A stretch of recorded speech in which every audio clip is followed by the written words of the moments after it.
Prospettive dell'Università in Sardegna, e questo è il titolo del convegno in programma domani, venerdì alle 16, nell'Aula Magna dell'Università di Nuoro, un'iniziativa promossa dall'Associazione Sardegna al Massimo, cui interverranno i rettori delle università sarde e i rappresentanti delle istituzioni del mondo accademico.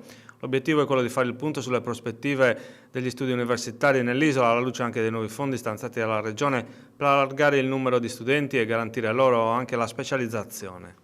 Qual è la sua esperienza di studente che per specializzarsi ha dovuto andare fuori dalla Sardegna? Sì, l'esperienza di chi, pur avendo fatto l'università in Sardegna, poi per una specializzazione come un dottorato di ricerca ha dovuto andare fuori proprio per la mancanza di corsi di dottorati di ricerca finanziati dalle università, perché le università sarde non avevano abbastanza risorse finanziarie.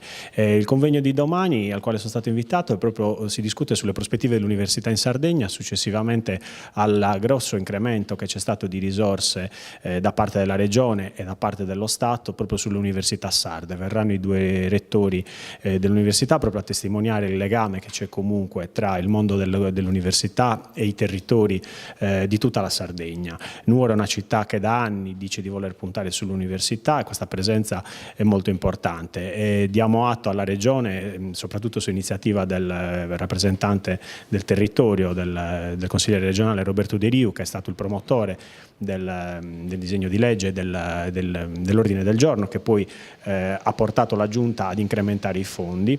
Questa azione sinergica del territorio dell'università, del Consiglio regionale, delle istituzioni locali deve assolutamente portare ad un incremento anche delle persone, appunto degli studenti che possono andare all'università e che possono beneficiare anche delle borse di studio. È una grande rivoluzione perché siamo passati da 7 milioni e mezzo a 11 milioni di euro a disposizione degli studenti, insomma, quindi questo è un buon momento per l'Università sarda.